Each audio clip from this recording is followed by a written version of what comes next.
Good evening and welcome to the Township of Woolwich Committee of the Whole meeting on September 10th, 2024. We welcome everyone here today and all those watching on YouTube. I will start with a roll call of council. I, Councillor Burgess, am present and chairing this meeting. Mayor Johns. Present. Councillor Bryant. Present. Councillor Cadeau. Present. Councillor Grant. Present. And Councillor Schwinn. Present. All right, now we need a public resolution to reconvene an open session. Would someone like to move that? Councillor Grant and Councillor Bryant seconds that. All those in favor? And that's carried.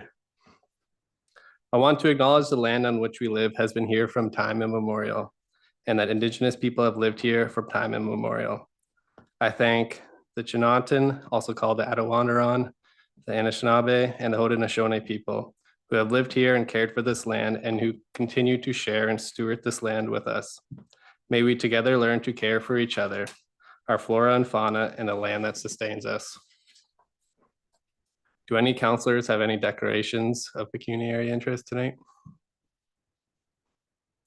Seeing none. We have no items to come forward from closed sessions, no public meetings, and no presentations, so we will move on to delegations.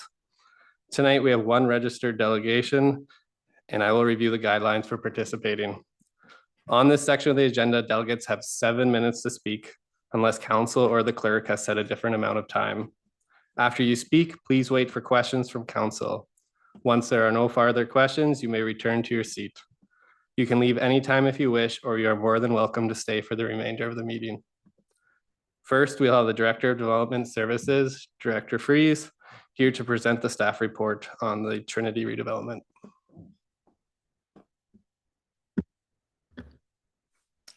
Thank you. So the application in front of you today was on this property at 21 Arthur Street, and it's the property where the Trinity United Church is. It was previously approved for 40 residential units and a 5-story building. The applicant is now requesting a 6-story building and 52 residential units and a place of worship on the ground floor. An official plan amendment is required for an increase in density, and a zoning bylaw amendment is required for a reduction in the parking for the place of worship. Public comments were received with respect to parking and design and are included in your package. Also, staff is recommending a holding provision until the applicant has submitted a record of site condition, and we're requesting that removal of the holding provision be delegated to staff for removal. That's all. Thank you, Director Freeze. We also have the architects of the applicant here. If you have any questions, so does council have any initial questions for the director or for the architects on this before we hear from the delegate? Seeing none, we will move on to the first delegate here. Would Mr. Playford like to come up?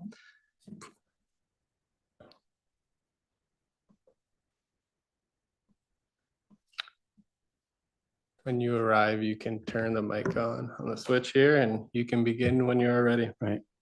I'd like to address the Trinity project, and I want to compare it to Killdeer Road. There's the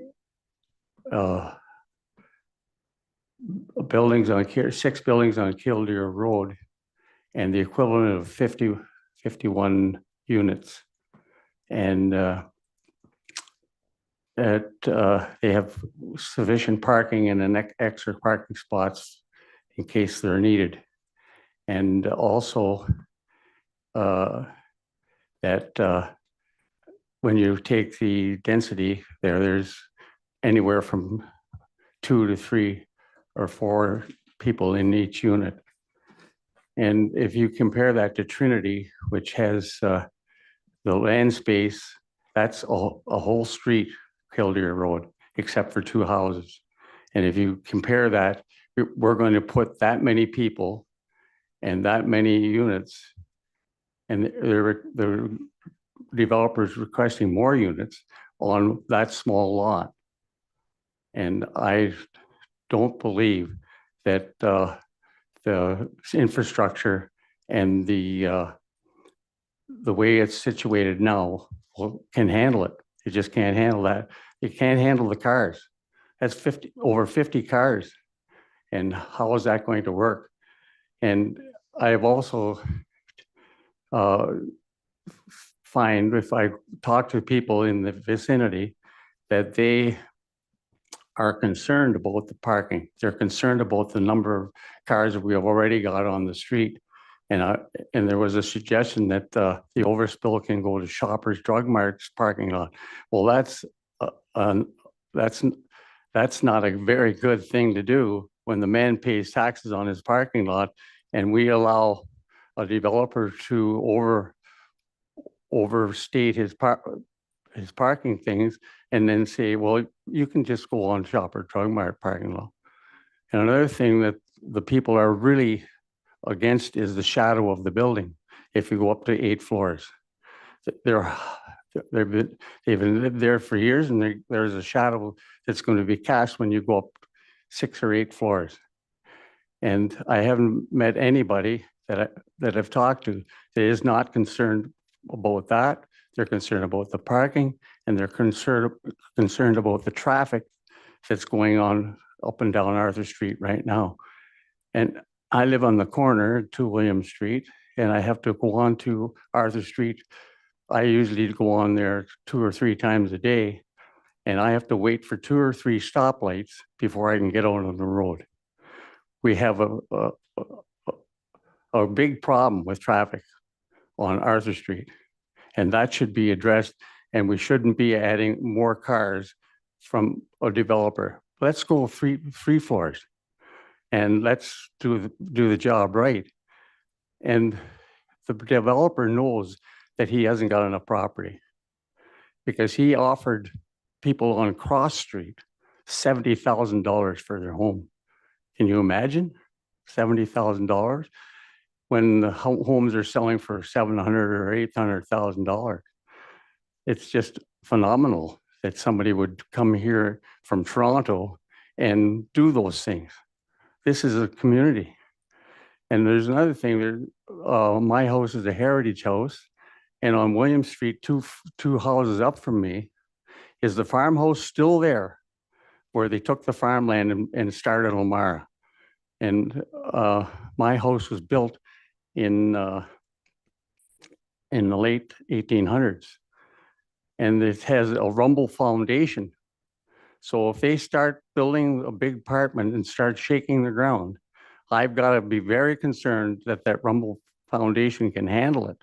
It may not even be able to handle it, because when they were doing repairs to the sewers on William Street, we had to tell the contractor, just go light on the packing with your vibrator, because my whole house vibrates when that happens. It's not got a concrete foundation, it's got a rubble foundation. And that means that it's stone just put in place, not mortared in place even. It's just put in place. And I think there's got to be a lot more consideration before we allow this developer to come into Elmira and make the decisions for us. We have to make our decisions. We have to say, no, you can't do this. No, you can't do that, and take control. If we don't take control, he's going to come in here, build a building, and go back to Toronto. And we have to live with it. And I can't understand why we change the height restrictions only in Ward 1. Like, come on. 3 stories is fine, but 6 or 8, no. I just, it's hard to handle. And even the pedestrian traffic is going to be taxed, because when you go to the stoplight and people, you want to turn left, people are going on the light and you have to wait. And sometimes you have to wait for a couple stoplights just to turn late. That's how heavy the traffic is on Arthur Street. And I think that we should be addressing those things before we allow more people to come into our Ward 1 at this end of town. Thank you. Thank you, Mr. Playford. You can stay there for 1 minute if you want. Sure. If any council members have questions for Sure. Mr. Playford. All right, see none. You can have a seat. Okay, Thank you for that's good. sharing your concerns. Right, thank you for letting me speak. All right. Now, we may have some unregistered delegations this evening that are not on the agenda. Clerk Smith, do you want to walk us through the procedure for hearing from unregistered delegations? Yes, through you, Mr. Chair. We do usually require delegates to register by noon on the day of a meeting, but your procedural bylaw allows a majority of members of council to pass a resolution to hear from unregistered delegations. If council wishes to do so, delegates have a 5-minute time to speak. I think we have our timer working again.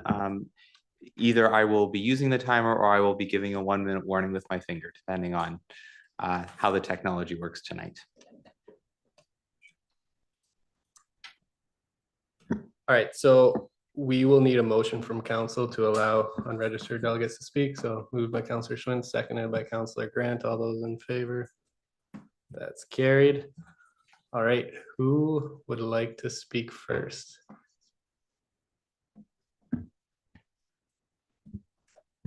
Sure, you can come up to the microphone and state your name and then you can begin. You have 5 minutes. It's on green, so we're good to go, right? Okay, thank you. Hi, my name is Cheryl Fisher. Thank you, Councillor and Councillors and Mayor Shantz for allowing us to speak here this evening.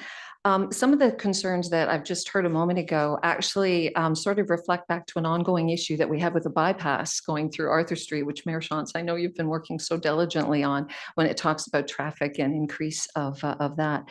But one thing I want to do is I want to thank staff for the work that they have done. The document that we received, what I really appreciate is I love seeing the changes, the work that consultants have done with the townships in updating our policies and what the needs of Elmira as a settlement requires. And going through here, you know, we can see that this development is conforming to provincial policy statements and a Places to Grow Act. We are looking at, especially in particular, that this is consistent with the Elmira settlement policies and our housing policies. And again, I thank staff for the work and the changes that have happened, especially with the housing crisis that we've been in for the last decade. One thing, though, is I really want to mention in this report, when it has in summary, this development supports the overall goals and objectives of the official plan and the Elmira settlement. Time and money is spent by this township in making sure that we are staying current and updated in the needs of what we need in 2024. And I thank you, staff and councillors and Mayor Shantz for making these changes that are necessary to be able to move forward and be a community where I know I can retire in. If I want to sell my home, I know I'm going to be able to stay here. I've been here for almost 60 years, I'll admit that. And I want to be able to stay here. This is my community. And this is what we've been repeatedly hearing again and again, where people want to stay here. And in order to stay here, part of the official plan and Elmira settlement is intensifying. Let's get people downtown. We don't want to all have to have 2 cars to be able to get around. We want to be able to be in the downtown core. This is my neighborhood as well, where this development is. I've chosen to live in this neighborhood for the last 25 years so I can walk and get to where I need to go.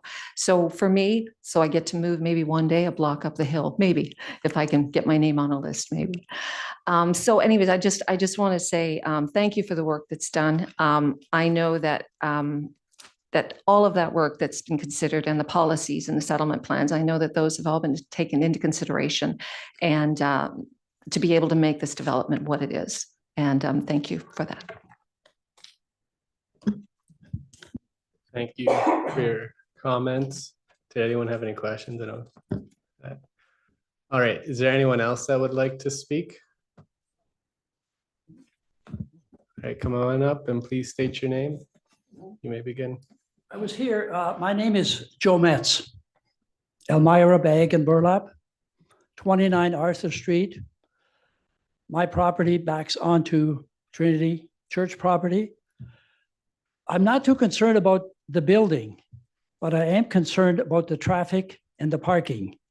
As I stated at the other meeting that I've had people park in front of my business door so I couldn't even get my trucks out. And I make a point of not having my trucks parked on Arthur Street because it's very busy and it's very narrow. When heavy trucks are going down to unload at, I don't know what the business is called, Elmira Pet Food, or the liquid that they take to the other business, I make sure I always park inside because it's very, very heavily trafficked. Some afternoons, the cars coming into town from the north, and there's a red light on Church Street, they're parked 2 blocks down almost to the river. And I think by adding this big building, it's going to create a problem, not for the building or the people that live there, but for the people that live around there. And I've been in this business at this place for over 60 years. And I think for council to say, oh yeah, we need this additional living space, it's true, we do. But it's going to create a problem for the people that are living there right now. And it's going to be a problem maybe for the township down the road. We have to widen Arthur Street to get traffic moving again. So like Dave Playford, he's concerned about the height of the building. Well, it's going to put my building into shade most of the time, so I don't have to worry about being too hot in the summertime. But I really think that maybe council should consider that maybe it's too much at this point, especially with Arthur Street being still so narrow. And I don't think there's any way that the township is going to widen Arthur Street because it's landlocked already. Thank you. Thank you. Would anyone else like to speak? Do you have a question for the delegate? Go ahead, Councillor. I do have a question, but for staff. Do you want to wait till the end if there's any other delegates? It relates to what we had just heard. So I just wanted a clarification related to the parking spaces. We'd heard that there's a reduction of parking spaces. Can you just confirm if that's for the apartment buildings or if it's just for the church? Through you, Mr. Chair, to the councillor. So yes, there is a reduction in parking requested of 8 spaces, but that is for the place of worship. The residential units will be providing 1 space per unit, which is permitted in this zone, in the zoning bylaw in the downtown area. Come on up.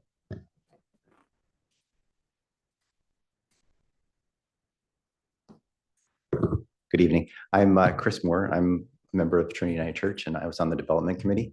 I just want to address the one comment about the Toronto developer coming down to take over this project. I want to make sure that everyone knows that this has been a 10-year process between our committee of, I'll say, I haven't got 60 years like Cheryl and Elmira, but I got 20 years. And for 10 years, we've been working closely to get this project off the ground, knowing that we wanted to have this design in mind. We went through a long process to find a developer that met our needs and we could work with. And they've come to board, or they've come to the table in terms of support for wanting to hire local contractors in the build, working with us and kind of meeting what our needs were as a congregation, and understanding the parking situation, which they've experienced in many other cities also. And I think with the vast majority being being 1-bedroom apartments, it's just not going to have quite the car density that some of these other multi-family units would have. So I guess I want to make sure that you understand that it was a collaboration between a Toronto developer and local Elmirites to come to this design, and this I think it's a benefit to the community overall, and that's what I think is a key thing. And we were in the heart of the core, which is what I think is where you want to have the densification. Thanks. Thank you. Any questions for the delegate? No, grab a seat. Thank you for sharing that background. Anyone else from the audience that would like to come up and speak? All right, seeing no one else. Thank you everyone for participating and sharing your thoughts with council. Does council have any discussion or questions before we move the recommendation? Start with Mayor Shantz and then Councilor Bryant. Thank you, and thank you to everyone for coming in and giving us your comments, and for the members of Trinity for coming in to be part of this. I do have a question related to the first delegate, and it's for staff though. Could you confirm the number of stories and how that change did or didn't happen and what was previously allowed, and also comment on whether that's just for Elmira or for all of Woolwich? So the applicant had applied for a 5-story. They're now applying for a 6-story. However, 8 stories is permitted in the downtown core. That came about when we did the Elmira downtown study, which looked at where densities could be provided in a compatible nature, and it was 8 stories that was recommended at that time and got implemented recently in our new zoning bylaw. There are higher heights permitted in Breslau as well. I think we're up to 10 stories max there. But mostly our focus is around those urban areas of Elmira and Breslau. So no, we wouldn't allow a 6-story building in our smaller rural settlement area. So it is really focused at the larger settlement areas. Councilor Bryant. Thank you. Through you to Deanne.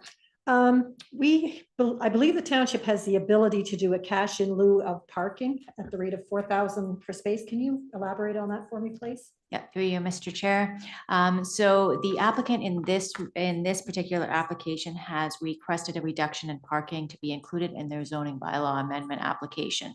So if they go this route and council approves the zoning bylaw amendment application, then they would be allowed to have that reduction in parking without paying the cash in lieu. There are 2 other options that are available to them because they're in a core area. They can also, instead of requesting this through the zoning bylaw amendment application, they could pay cash in lieu for the 8 spaces and a rate of $4,000 per space. Or they could also have an agreement that's registered on title for the 8 spaces to be provided on another property, such as the Shoppers Drug Mart or the Freiburger's property or wherever else in the township. They can do those other options without approval from council. So they only need the approval from council if council chooses to not require them to do those other 2 options and allows them to have the reduction. So we have the ability to say, we would prefer that you give us the cash if that's the route we want to go down. Council has the ability to not allow the parking reduction in the zoning bylaw amendment, but still allow the official plan amendment for the density. And then they would have to find an alternative arrangement for the parking, which would either be one of those 2 options. Thank you. Councilor Schwinn. Question for staff, back to the, I guess, the height issue. At what point does the proposal get finalized? I know Trinity and the developer probably want this finalized, but we know things change. By getting approval today, can we go up, could potentially the building be 8 stories without coming back before council? Or are we setting it only to the 6 stories? So through you, Mr. Chair, they could, as of right, go to the higher height. However, they wouldn't be able to increase the number of units in that higher height, but they could go without a zoning amendment and have a final building that was 8 stories without coming back to council. Councilor Cadell. Thanks, through you to Deanne. The supporting studies, it lists a shadow study. I'm wondering at what point does the shadow study become problematic that would prevent somebody or preclude somebody from building? Through you, Mr. Chair. So the shadow study that was submitted now is for the application that's in front of you with the 6 stories. If they chose to submit something different, like an 8-story, they would have to revise that shadow study through the site plan review process. And we would review it at that time. And also, just to be clear to council, a shadow study doesn't mean that there won't be shadows and there won't be properties that are in the shade. It just means that they have sunlight for portions of the day. Councillor Bryant? Thank you. Through you to Deanne. The first gentleman mentioned he has a rubble stone foundation. Have we done a vibration study to see if this will affect any of the surrounding older homes? No, not through the planning application. They would be required, obviously, to submit their building permit applications. And at that time, they would have to comply with the building code for any construction requirements on the site. But the Planning Act application wouldn't require that. If the foundation of a neighbor was damaged, it would be a civil matter between that property owner and the developer. But I'm not sure there's any controls we could do through the Planning Act. Thank you. Councillor Cadeau? Just hearing that response, I'm wondering what direction or what advice would you give to residents who may see a property undergoing development close by to protect their asset then if it's really a civil matter? Through you, Mr. Chair, I would say that, documenting and taking pictures of what's on your property ahead of time would obviously help, and then having conversations with the developer.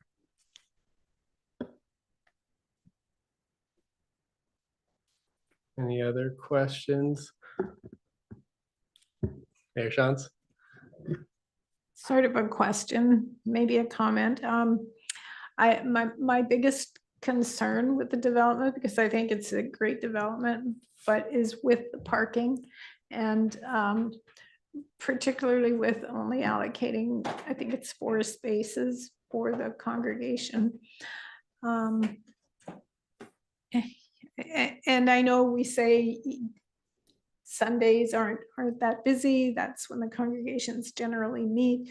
But I also know that the congregation wants to be active and invite the community in. And so I just wonder, is there anything that can be done with this project to increase the parking or to mitigate that in any way? Through you, Mr. Chair. The design of the site doesn't allow for providing more parking on the site in a way that I can see would be any functional benefit to the property. However, that said, like, council does have the opportunity to not approve the parking reduction and require cash in lieu, but it would still result in less parking on site. So there is unfortunately other options that the developer can take to have a reduced parking. That wouldn't be a decision of council. So they're able to provide this many parking spaces on site, and that's why they've requested the reduction, but there is other parking that they could make arrangements with in the downtown too. Councillor Cadeau? I think I saw a comment come through the chat and I'm wondering if we can hear from, I think it's Mr. Brogrance. Go ahead if you're still on. Yes, thank you. I'm still on. I just wanted to address, I think, the comment for vibration. We are not looking at any underground parking, and as it's been noted, it's only a 6-story building, and so I don't perceive, and based on precast construction, we are not doing any cast in place or any complicated foundational work, as well as we are not required. There is no complication on the site where it would be some kind of specific requirement where we need to grind the underground or just put specific solution for underground or just foundation. So it's pretty straightforward on this front. Just that's the comment I wanted to put there. Thank you. Anyone else? All right, I just have a couple quick questions, if I may, here to Director Poupé. We are approving an allocation of sewage capacity and just wanted to know what that entails. We're estimating 94 residents. If we're over that, or are we taking this allocation from somewhere else, or could you elaborate a bit on that? Yeah, to you, Chair Burgess. I think in general terms, just speak to the fact that the region is responsible for supply and treatment, supply of potable water and treatment of wastewater within the Township of Woolwich and the region of Waterloo. And as part of that process, they do an annual water and wastewater study, and they provide allocation at all the treatment facilities. And as is common throughout every area municipality in the region of Waterloo, it is council that allocates sewage capacity for residential developments. That is done through Director Freeze's group. And that's why you see those resolutions there. So I can't speak to what that capacity is, but just that is in general terms, the requirement of council to allocate sewage capacity. And that fluctuates, as you can well imagine, year over year, and why they do an annual study, wet weather conditions, infiltration and inflow challenges, and the like. But that is a development application process, and one that is vetted through development services engineering to determine capacity. And if there is a recommendation there, then it's assumed that capacity is existing and it's available in general terms as well. It's usually development is driven first come, first serve. I know that there's an allocation available in Elmira, and I don't foresee a capacity challenge in Elmira with this development. Sorry, I can also comment on that. So we do actually reserve some capacity for infill types of development like this one. So it's kind of already factored into the system. Councillor Schwinn. A question for Ms. Freeze. Yes, I'm on the parking issue. How did we come to this recommendation to, I guess, give up the cash in lieu of parking spots as opposed to retaining that requirement? Through you, Mr. Chair. So staff's making a recommendation based on the reduction and whether or not we think it is appropriate. So in this case, being in the downtown core, having the opportunity for pedestrian type of amenities, trying to encourage increased density, prepare for future transit users and alternative forms of transportation. It is an area where we don't have an issue with the parking reduction. How the applicant chooses to accommodate that parking reduction, whether it's through the zoning bylaw amendment application or whether it's one of the other two mechanisms, council or staff is in support of any of the three. If I'm not mistaken, they're a C1 zoning. They're already getting a 50% reduction in space of parking spaces they require. So theoretically, they'll be using a lot of public space. So it might make sense for them to pay for part of that, as we do already have a policy in place for allowing that. And just to reiterate the original delegates' concerns, looking long-term, we're looking at redeveloping the downtown, which will take away even more parking, whether that be on Main Street, because we're going to have patios out there, or whether that's redevelopment of some of the other properties around there. Just, it's hard to know what's going to happen in the future, but it is a consideration we should think about. Now, any other questions? Mayor Shantz? I wanted to give the clerk an opportunity to talk about bylaw and how we would, or how Mr. Metz in particular can deal with people parking across his driveway.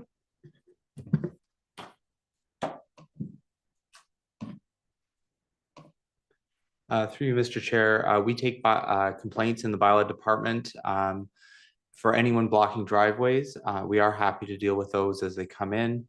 Our officers work generally Monday to Friday, but we can also schedule officers if for evening and weekend shifts when an issue is sort of regular. So happy to take complaints about people parking, blocking driveways. Often our response is a ticket, though, not a tow. So it's sort of an education piece and a bit of a penalty, essentially, that, you know, don't do this in the future.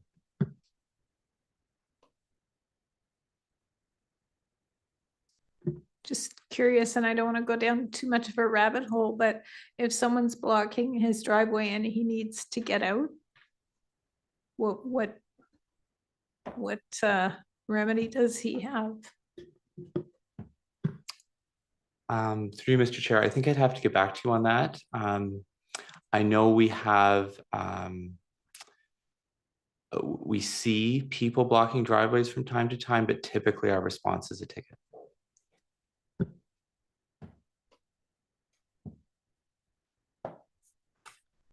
Does anyone have any last questions, or would someone like to move the motion or any amendments to it? I'd be happy to move the motion. All right. Seconded by Councillor Grant. Now, is there any further discussion or any other amendments someone would like to make?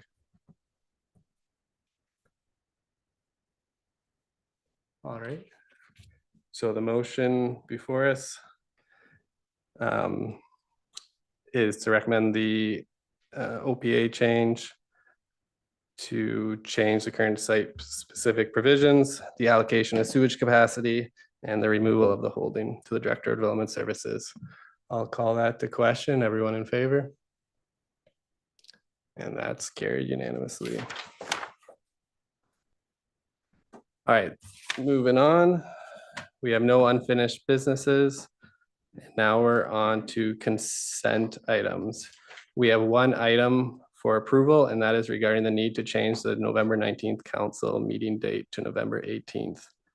Do we have a mover and a seconder? Councillor Grant and Councillor Bryant. Any discussion? All those in favor? And that's carried. All right, no items pulled from the information package. 10-8, we do have the Director of Finance, Colm, to present the next 3 staff reports. So first up, we have the long-term financial framework. Director of Finance, would you like to go ahead?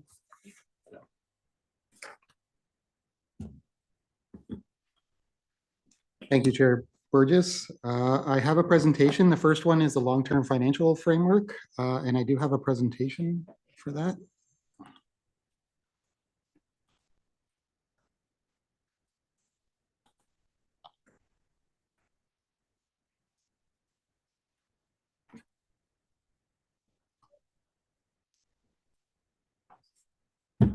So the presentation goes through the essential elements of the staff report. So what we're trying to do here is to create a long-term framework or a long-term model that we can build on in future years. So the pictures here, the first one shows kind of the scaffolding of a house. So it's essentially like the frame of the house, or I like to picture it as more of like a puzzle, like trying to get the outline of the puzzle first. There's a lot of inside pieces that we need to complete, but I'm just trying to get essentially like the outside shell of the pieces completed. And as we go through subsequent council meetings and subsequent budget years, we'll be improving and building on this overall framework. So this is just a little quote. So if you have, this is from Abraham Lincoln, but everything seems to be attributed to Abraham Lincoln. If I had 6 hours to chop down a tree, I'd spend the first 4 sharpening the axe. So the essential piece is here, we're building kind of sharpening the axe here for the long-term financial sustainability, building a lot of the foundational pieces, pillars, principles, policies that we can build on when we go to create the actual budget and for subsequent financial reporting. So this is essentially the overview of the long-term framework. It's kind of shown in a pyramid structure. You can also flip it over and show it as kind of a supporting base and build upon the base, especially since kind of the first one is the pillars. But really it's pretty easy at the top to complete these. As you kind of work down towards that pyramid, there's a lot more work involved in actually doing each element. So really we're going to be focused just in this presentation on just that top piece, which is really the pillars, the principles, and the policies. But there are other components. There's a number of studies, a long-term financial model, which we'll be going through a little bit more. We'll be going to be talking a little bit more about the annual budget process. Financial operations and financial reporting are kind of outside the scope of tonight's discussion, but they're also form part of this overall framework. So the first piece is the financial pillars. So these are really the pillars, the bedrocks of when we refer to being financially responsible or financial sustainable, this really sets what those measures are. So there's three. The way I see it, there's 3 kind of key components to these pillars. The first is related to sustainability. And sustainability is what we think about it when we think about long-term financial sustainability, like the ability to maintain services at the expected level to all intended customers over the long term. So that's kind of that long-term sustainability element of it. Resiliency or adaptability, I like to call it, is the ability to respond to unexpected financial events and to capitalize on potential opportunities. So it's the ability to weather kind of financial storms, but also to capitalize, to build kind of a war chest if you do need to take advantage of financial opportunities. And then the last important pillar is to realize that we're in the public sector. We're making decisions with public tax dollars, and we're making decisions with the context of providing the best value for the taxpayer and ratepayer. So all three of those, long-term sustainability, adaptability, and resiliency, and then fiscal responsibility are kind of the key core pillars for all of our financial decision-making. So the next piece kind of builds upon those pillars into kind of more broad financial principles, which will also go into some of the budget pieces. The staff report goes into some of these in more detail, but they're also aligned by pillar. Sometimes it's a bit of a judgment call which pillar they align to, but essentially it's still sustainability, adaptability, resiliency, and responsibility. So generally, we're going to take a long-term perspective or a long-term approach to financial decision-making, try to be responsible in our use of reserves, intergenerational equity, which means having responsibility for current and future taxpayers, not just shifting the cost down the road. The principle of growth paying for growth. So growth should hopefully pay for growth to the extent possible. Having an asset management approach to capital, and then environmental sustainability. So also being environmentally sustainable as well as fiscally sustainable. So that's kind of those long-term components. Adaptability or resiliency is making sure we're aligned to the strategic plan, making sure we can take advantage of those strategic priorities. Having a risk management approach to financial management, making sure we're mitigating a lot of the financial risk. Having responsible use of debt, making sure we're using debt responsibly.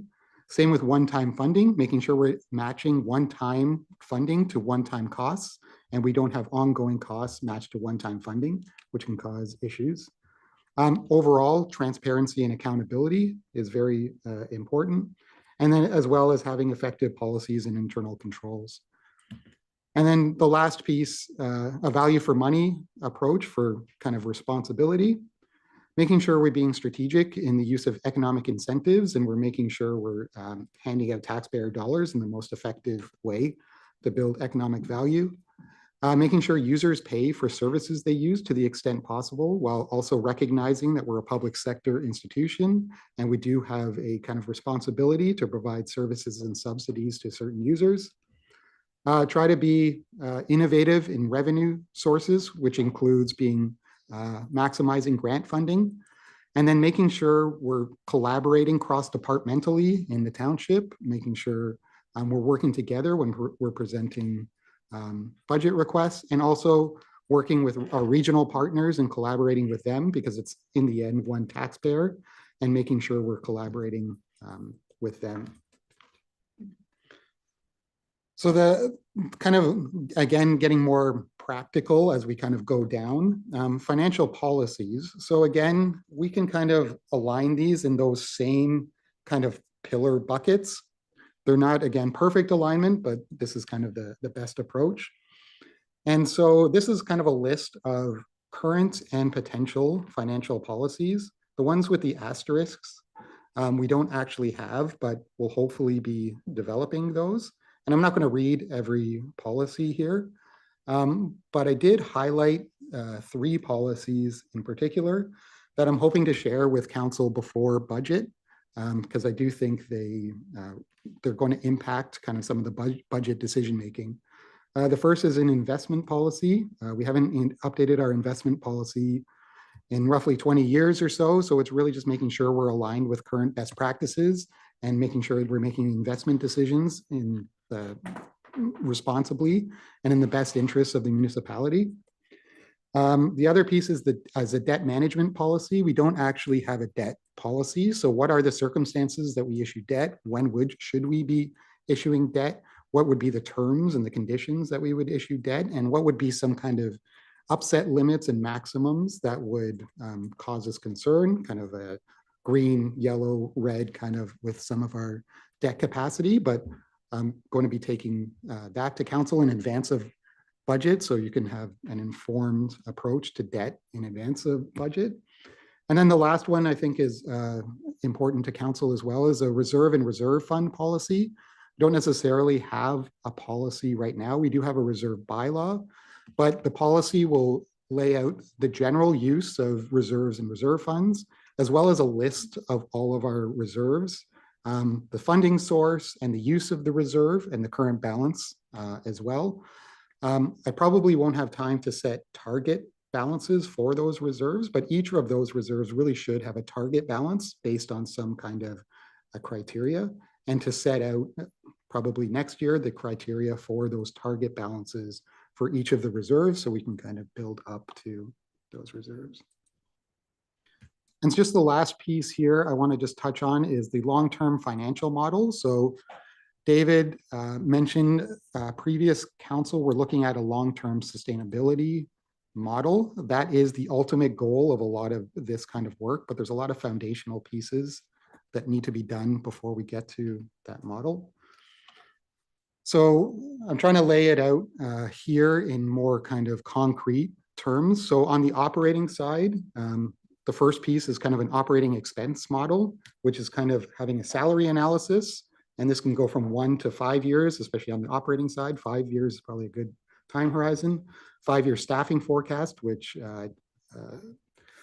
CAO is going to present a little bit later. Purchase goods and services and new strategic initiatives on the expense side.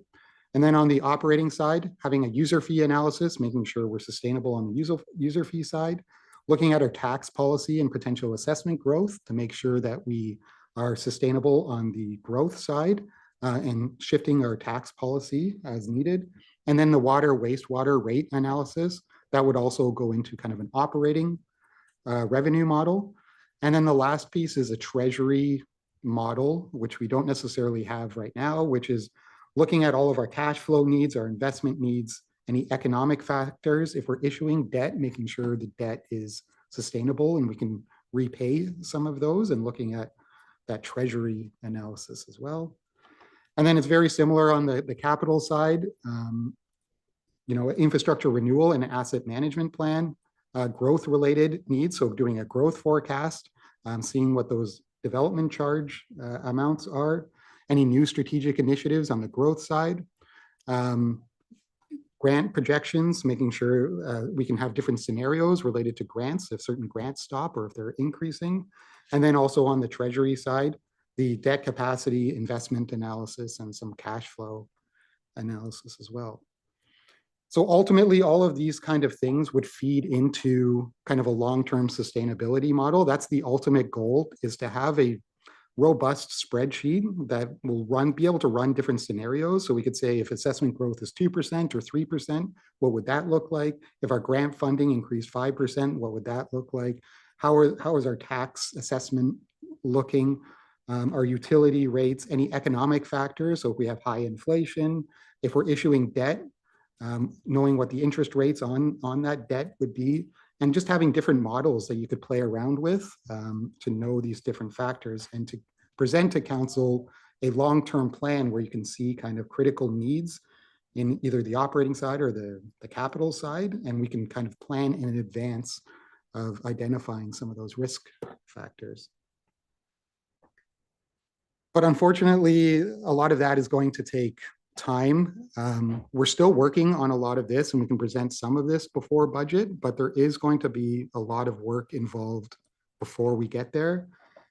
This is kind of a crude Gantt chart to show some of the time horizons. So the long-term framework update we're presenting now, we'll be updating I intend to update all of our financial policies by the end of next year, around this time next year. So we'll be taking different policies to council every few months to provide new and updated, and we can have discussions around each one of those policies.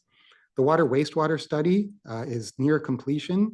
We'll be presenting that to council in Q3 2024. They'll have some recommendations that will probably take us into 2025 in advance of that water wastewater study. We won't have time probably to develop a full 10-year capital plan. So that'll probably be for next year's budget for the 10-year capital plan. We're putting in for new accounting software. Again, we're right in the middle of starting budget. So that'll really be Q2 of 2025. We'll put in a budget request for that for new accounting software. That'll probably be a 2-year implementation timeline, take us probably till 2027, but you'll be able to see incremental benefits as we're moving along that time horizon. I'm working right now on a cash flow model and an investment model.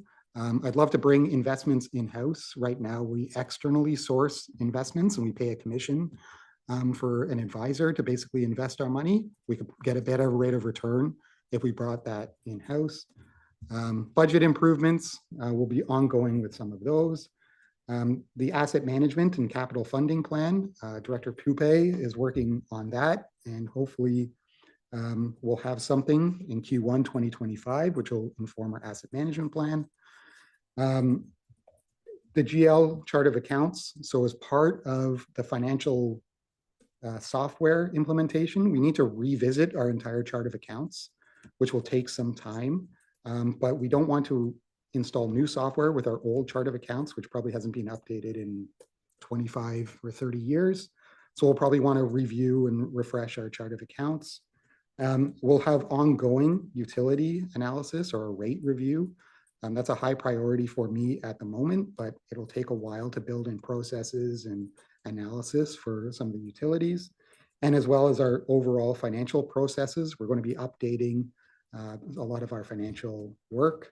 And then I intend also every quarter that we report to you in the quarterly report to make minor improvements to the quarterly reporting. So there was a minor cosmetic improvement the last time. I think Councillor Schwint asked for reserves to come with the next quarterly reports. We'll build that in. And any suggestions that council have to improve financial reporting, to improve your decision making, all ears for recommendations for that. So that's kind of that framework piece, and that's the intention, laying the groundwork for the future budget discussion.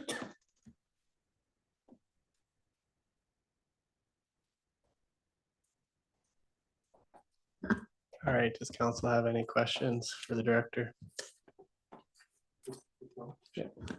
Gail Brennan? Yeah, I just wanted to take a moment through you, Mr. Chair, to say to council, coming out of last year's budget process, one of the areas that council spoke about was the importance of getting on a path forward, a journey with respect to taking the appropriate actions with respect to shoring up our long-term fiscal sustainability. And, honestly, I don't think we had a lot of discussion around what, might council be expecting to come out of the initial stages of that process. But I would say this, it was clear with respect that before our acting director of finance, Mr. Fairweather, left, with all of the other responsibilities, the most that he was able to get through was some analysis regarding some of the asset management work and starting to look at some of the gaps that we may have in terms of being able to fund all of the asset management work for the future. But then I'll fast forward to our new director of finance, Colin Lynn, coming on board. And what was clear is that there wasn't going to be any magic answers overnight to be able to happen, that it was going to be a journey.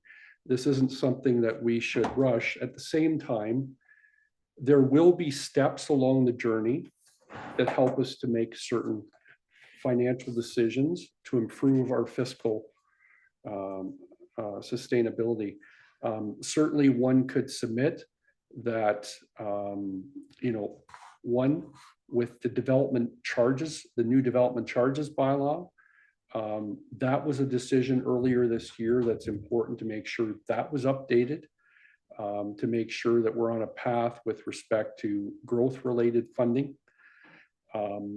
Certainly, Jared's team led us on the journey of compliance with respect to asset management, and that's a component of that.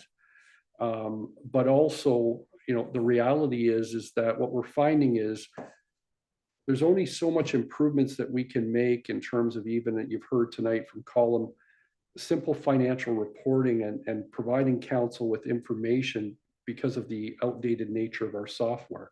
And we need, even those basic improvements, you think, well, how is that going to help with sustainability? Well, you need good data to inform staff's analysis, and you need good data to help, ultimately inform, council's decision. And so I think one of the most important pieces of Colin's presentation was the chart at the end to say, it's definitely going to be a journey over the next several years to make key decisions and key implementations. But I would be remiss if I didn't note that, what we've also realized is that for quite a number of years, we've had a solid base of frontline staff within finance to deliver on, getting the bills paid, getting the water and sewer bills out, getting the tax bills out. But the level to reach the level of fiscal sustainability will require a level of financial analysis that will require additional resources, for council to consider, because ultimately we've been built on a system whereby the treasurer really is the one, in the past, being Mr. Petherick, who had the accounting and the financial background to do some of that analysis, but not the time nor the opportunity to be able to complete the level that we need, especially for a growing municipality that between now and 2051, and I think this is also something we need to keep in mind, we are going to be a municipality by 2051 of 50,000 or more people. And we will have real big challenges then, let alone the challenges that we face now. And in order to actually not only address some of the concerns that council, brought up, and we discussed during budget around the state of our reserves and reserve funds, we need to do a lot of actions right now to be able to not only address the here and now, but also plan properly for the future. And two of the things for council to be aware of, is the fact that in order to get us a path on long-term, fiscal sustainability, one of the things we would look to bring forward prior to year end, probably more like in the October timeframe, is for council to have a good understanding about the staffing resources that it's going to take with respect to financial analysis and also with respect to the implementation of financial software. I'll speak to the software for a minute.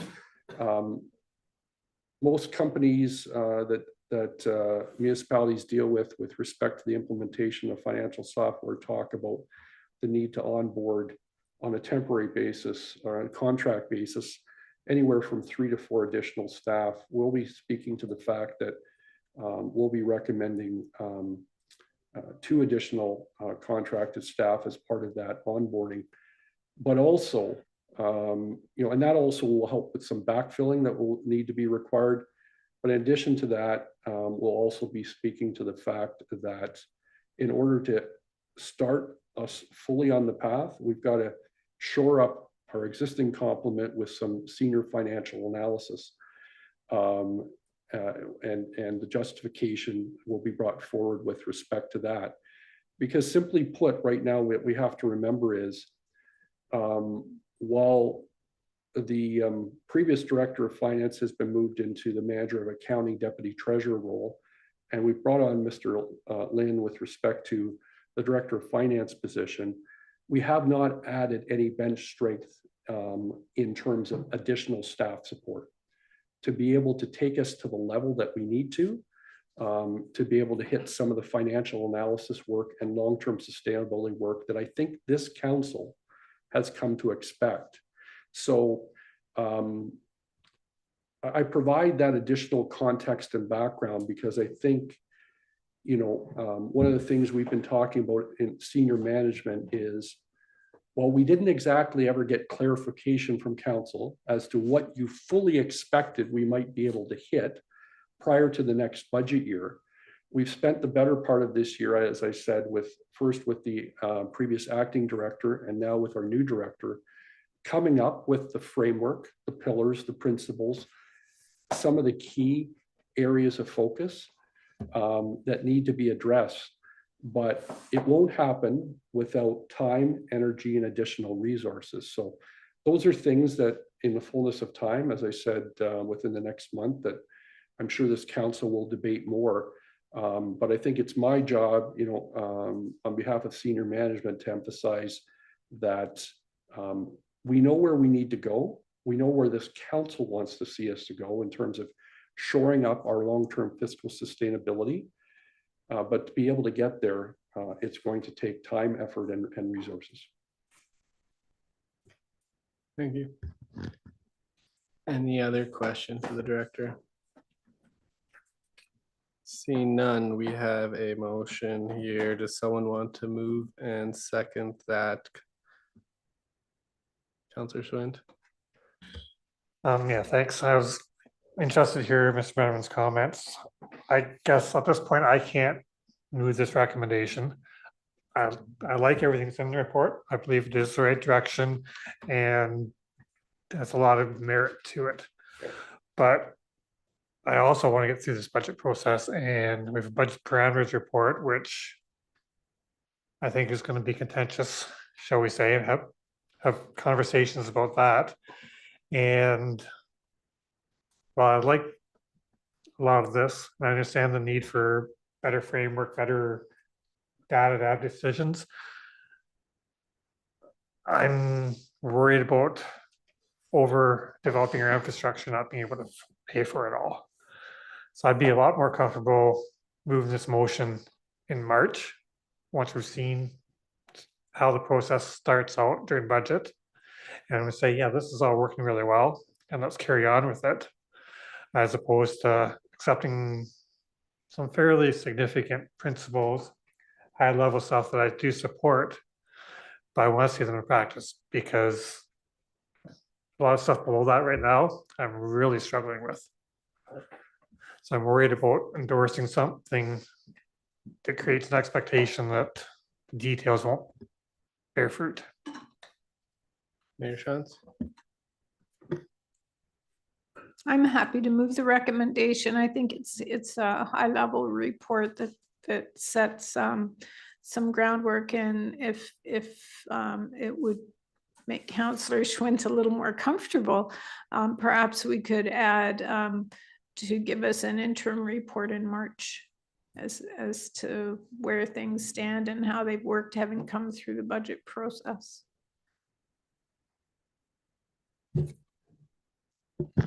Councillor Cadeau? Excuse me, I would second that motion, Mayor Shantz, and I think that what I would add is that I agree wholeheartedly with 1 and 2 as you presented it.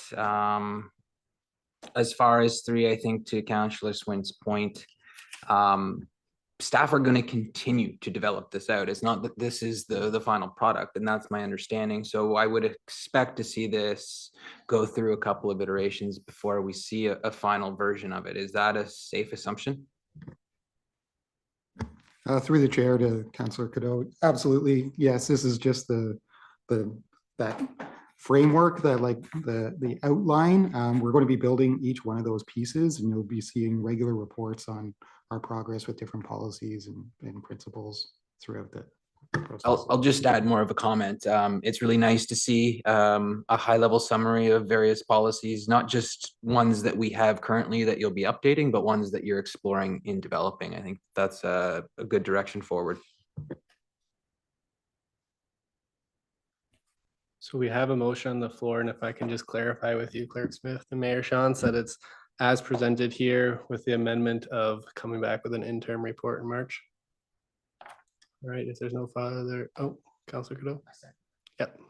So if there's no further questions, I'll call this to vote. All those in favor? And those opposed? All right, that's carried. We will move on to the next item here. All right, so we have the Director of Finance again presenting the 2023 surplus and deficit distribution.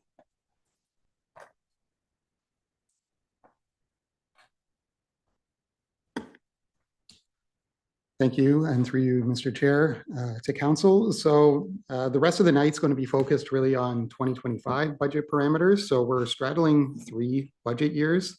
We're looking in this one with the 2023 surplus deficit report, which is based on previous year's financial statements. We're currently in 2024, and we'll be looking at 2025. So the 2023 results from the tax supported side, I'll just go through each one of those.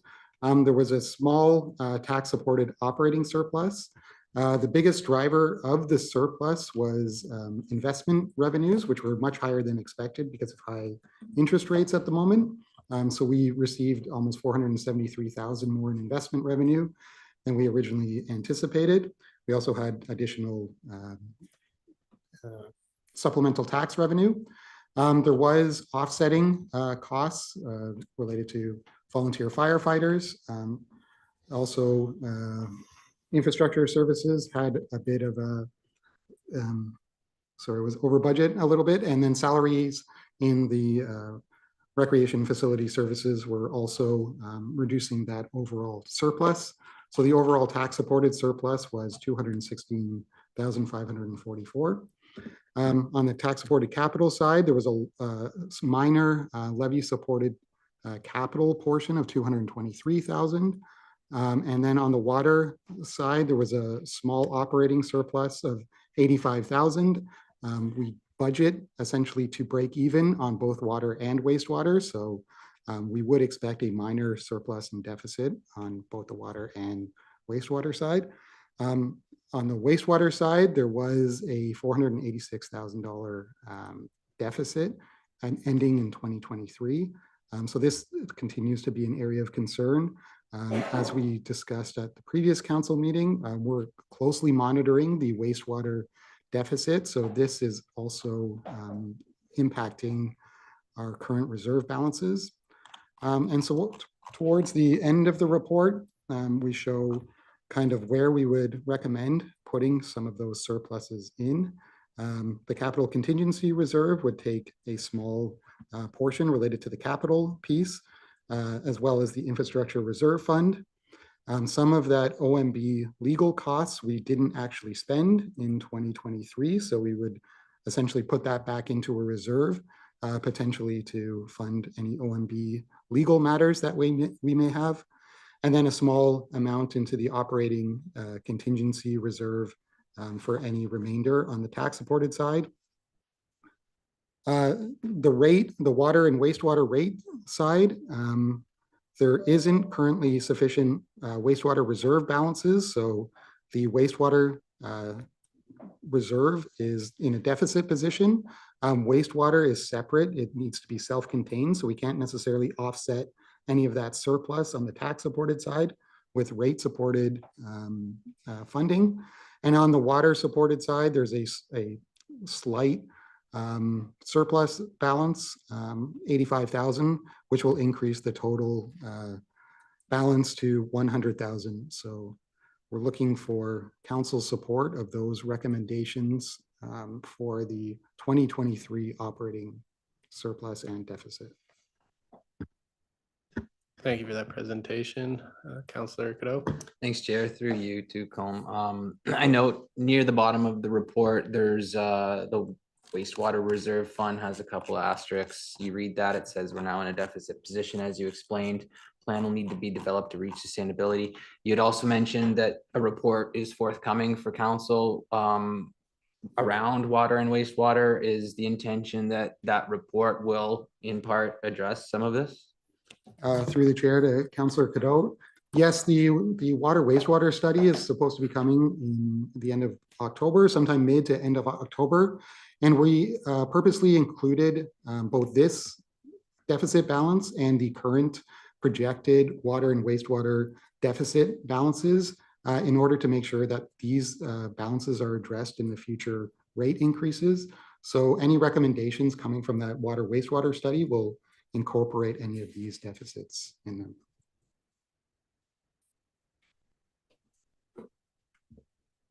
Chair Shantz. Thank you. When I was going through the reports, I made a note, and I think I know the answer, but I'm going to ask the question anyway.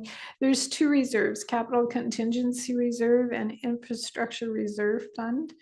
Can you tell me what the differences are and how they're used differently? Through the chair to Mayor Shantz. The main difference is really the timing of the infrastructure. So the infrastructure reserve fund is really used in the budgeting process to repair and renew our existing assets. And it's a funding source for existing capital projects as part of the initial funding. The capital contingency is once the budget's already been approved. Sometimes the tender awards come back and they're a little bit above the anticipated budget. And that's when we would use that capital contingency reserve in order to fund that overage. Okay. If I can just follow up on that, is there any opportunity if we wanted to, I don't see any reason to do it now, they both have a very small balance, but is it possible to move money from one of those to the other, or are they restricted?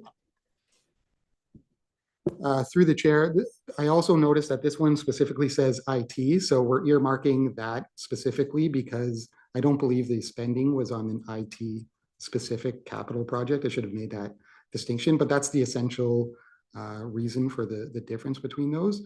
Council has free rein to reassign funding sources should they see fit. It really, other than like dedicated reserve funds for, say, development charges or very specific purposes, say for gas tax, as long as the capital project is eligible to receive that funding, council can decide whether to use a contingency reserve or reserve fund or tax levy or any other funding source that's available.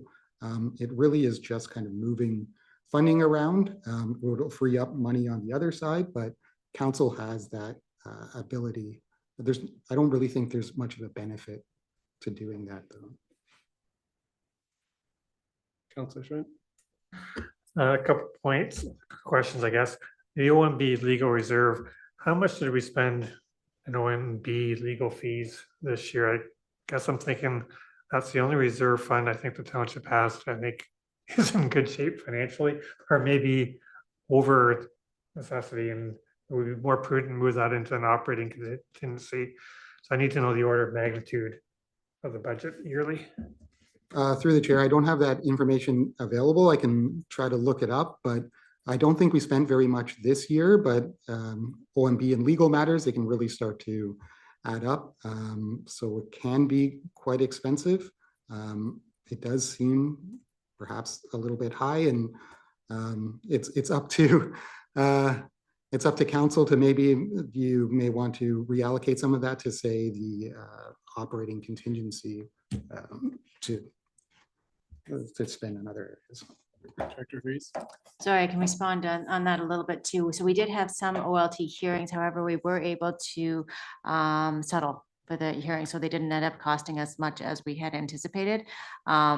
It's up to council if they want to transfer out of reserve funds, but with more controversial applications coming forward, and we expect more in the future, at some point in time, we will end up at the OLT and it will be a costly bill. So we just don't want to be in that position.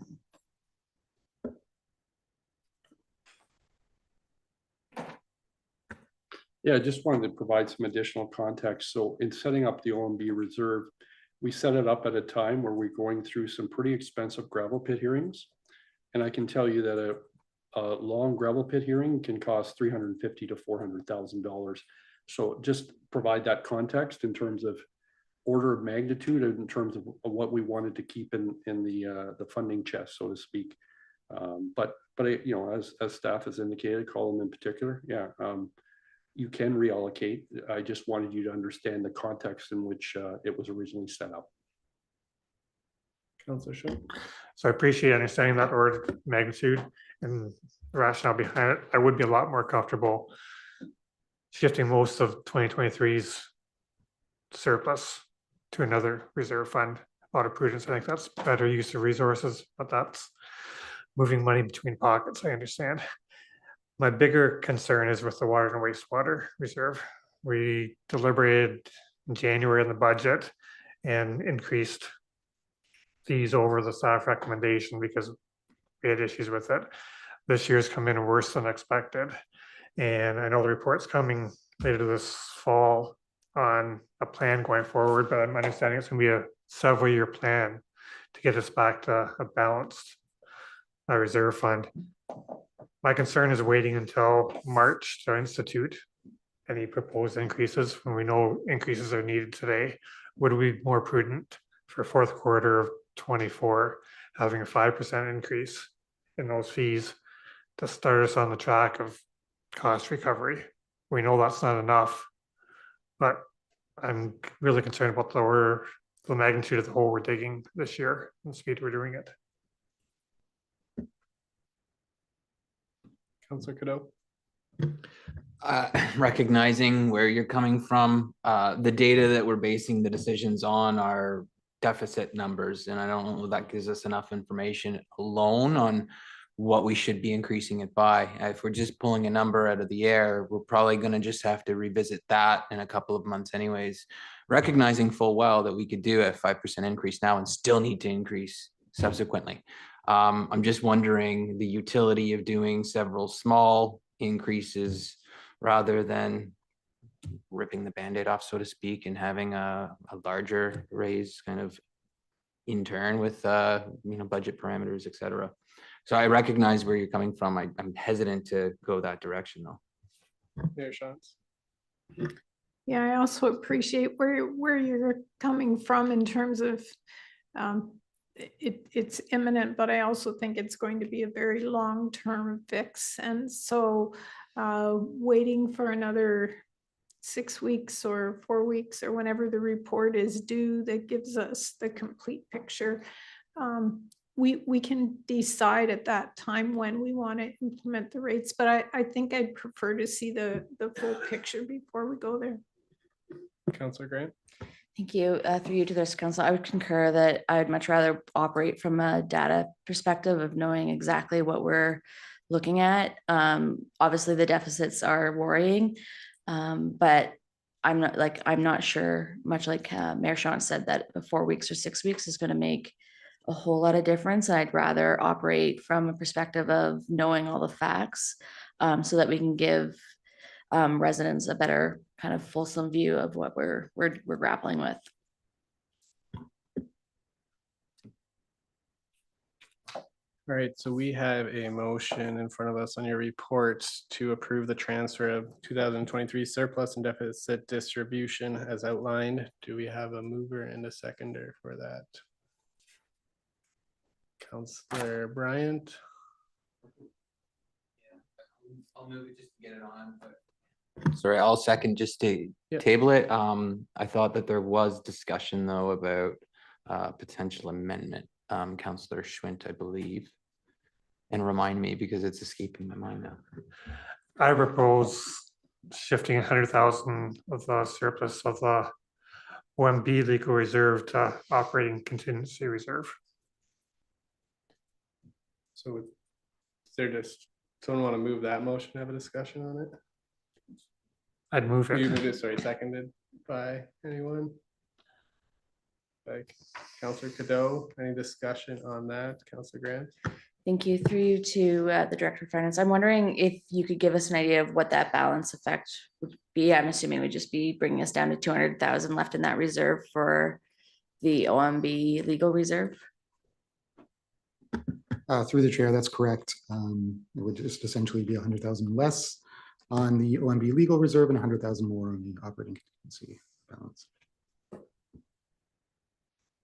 Counselor Gill.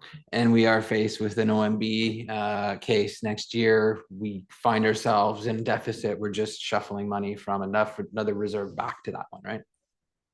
Through the chair, that's correct. We could even use potentially operating contingency to fund that.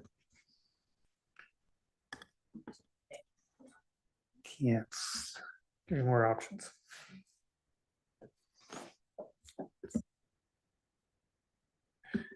All right, if there's no other questions on that, I'll call this amendment to question to amend the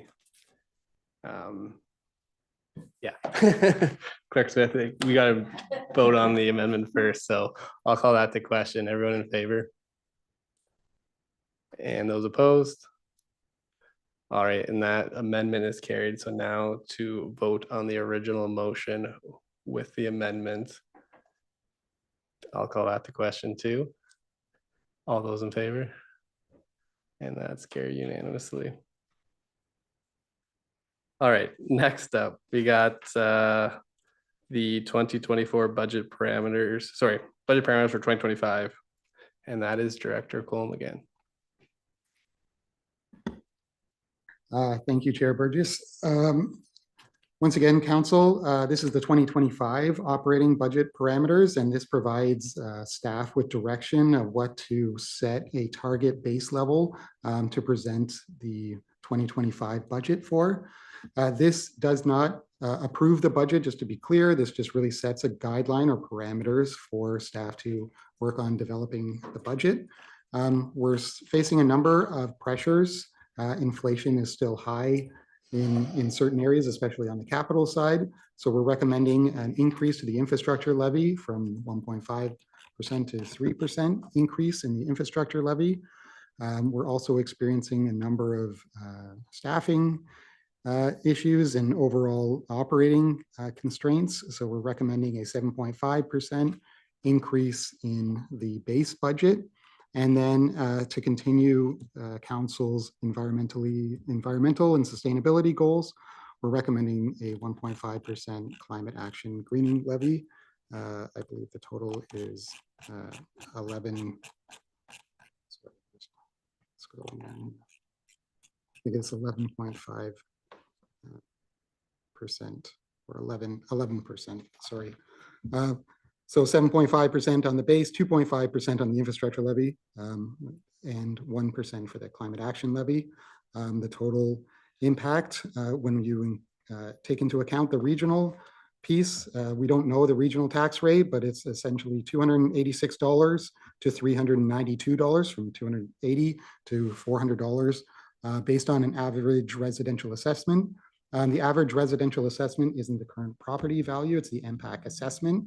So that number is quite low, but MPAC haven't increased their assessment rate in quite some time. So that is the average taxable impact for the average ratepayer. I'll just, for taxpayer, and I'll open it up to discussion.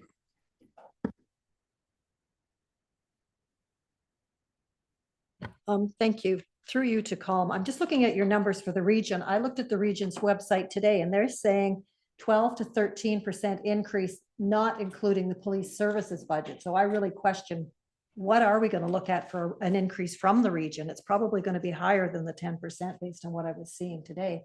I don't know if Mayor Shantz has any insight on that for us, or. I don't really, I mean, what was presented to regional council and what you would have seen is all that I have. Then. But if you were to assume that the police budget would be equal to or less than the percentage for the region, the 12 to 13% that the region's asking, so they would ask the same amount? No, I'm not saying they would. I'm just saying if you're crunching numbers, the regional portion here does not include police, or does?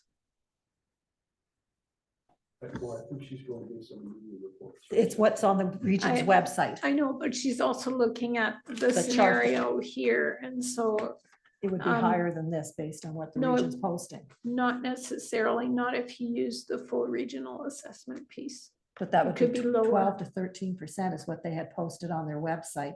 And it said it didn't include the police services portion. Right, but if we've got the police services portion here Right. included in that amount, But is and that if not, we increase that 12%, that assumes the police are also 12%. Through the chair. So this Help me should out be, with the right words. this should be the full regional impact, but I think Councillor Bryant's question is the maximum number we're using here is 10%, and it's Right. potentially could be even higher. We Correct. don't know what regional council will vote on right? and include, so it could potentially be higher It could as potentially be, what generally is the police services portion of, do we know? The police doesn't factor into here Why? because it's already part of the Yeah. numbers that Colm has used. Right, no, I understand that, but I'm just saying, if they're proposing, say, 12% from the region, and then you add the police service on top of that, what would we be looking at, 14% potentially? It's included in here already. Maybe So- in this particular one, but I'm saying, if the region is saying their rate's gonna be 12, and then they need to add police service on top of that, that could potentially be 14%, say, for argument's sake. through the chair. So I think the best way to look at it is, so even if the regional portion is 12% and the Right. police portion is 10%, the overall blended rate will be less than 12%. Okay, this is what I was trying to Yes. understand, okay. But we're still looking at potentially more, okay. Councillor Cadeau.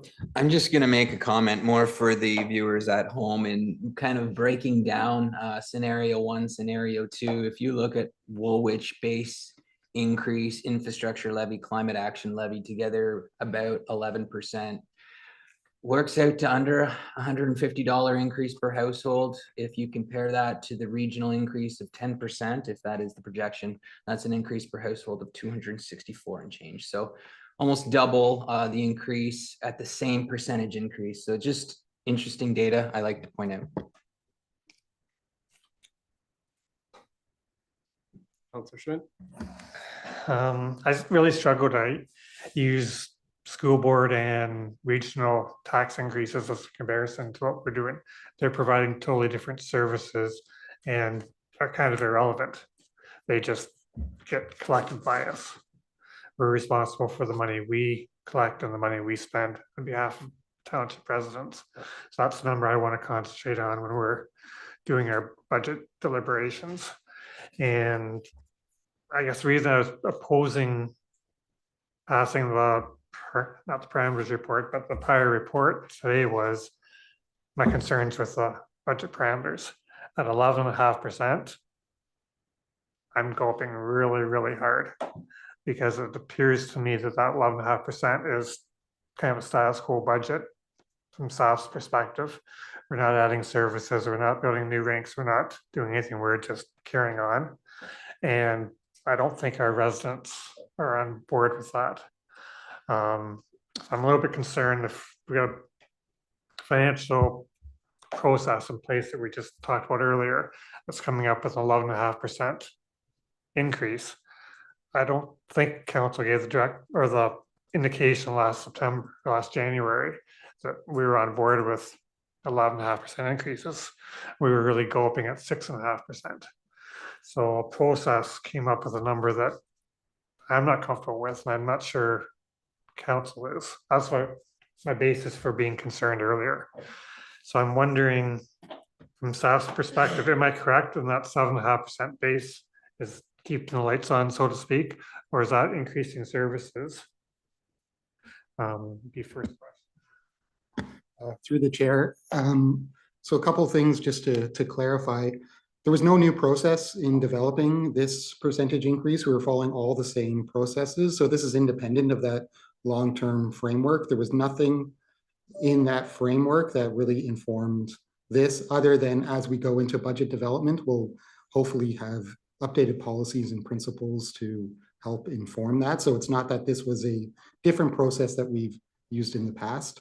To your point on, there's nothing necessarily new here. We haven't really allocated where that money will go.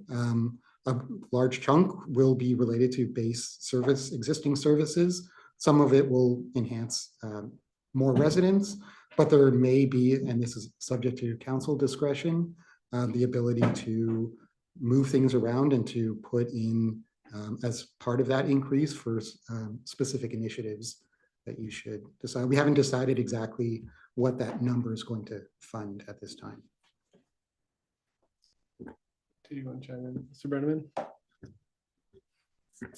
Yeah, through you, Mr. Chair, to Council and Councillor Schwint. I think in terms of context, what I've watched over the last 17 years is the fact that different councils have actually struggled with whether they will support going through a budget parameters process. And I think at times we struggle as staff as well, because until you actually start to really build the budget and get into concrete details, you're giving your best estimates in terms of what you know on a preliminary basis of what some of the pressures will be.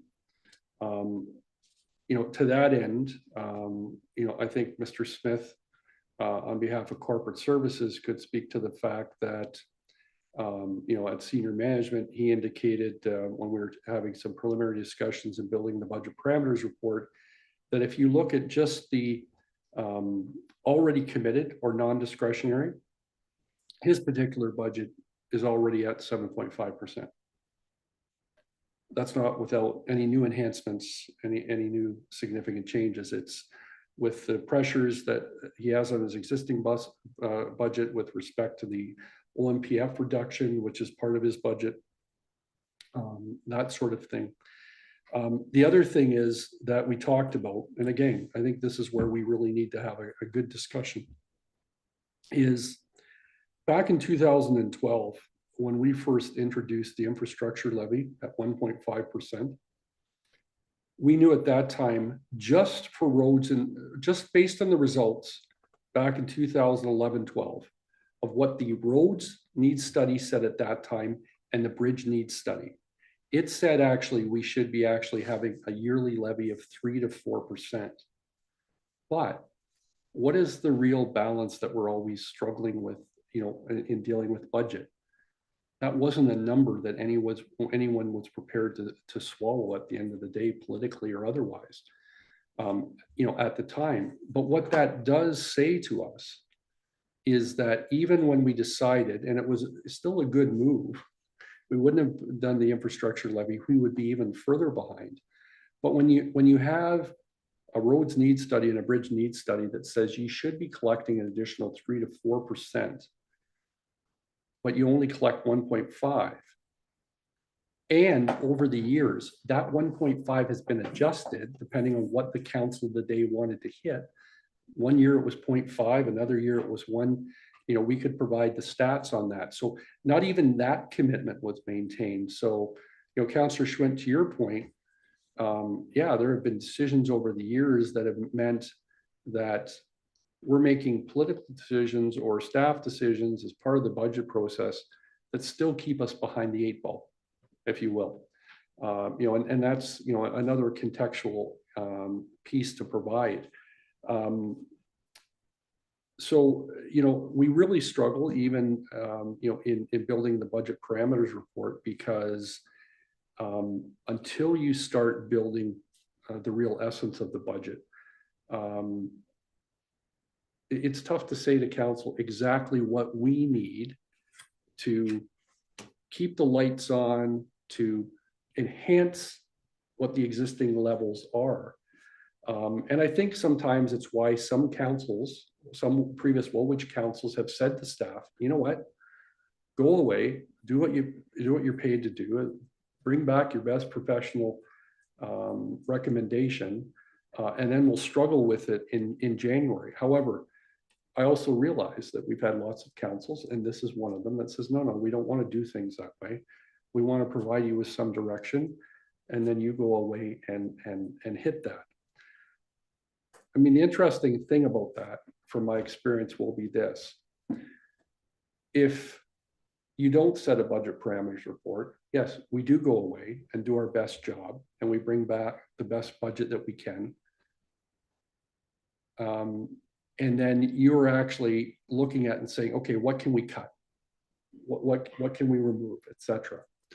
Now, if you in turn provide us with an amended budget parameters report that says, you know what, all in, we want you to hit, I'll just pick a number like 4%, all in. Well, what we're going to still do is come back to you and say, okay, we've built that budget that you've asked us to do. But by the way, here's the things for full transparency for you and the public that we had to cut out, right, from the budget.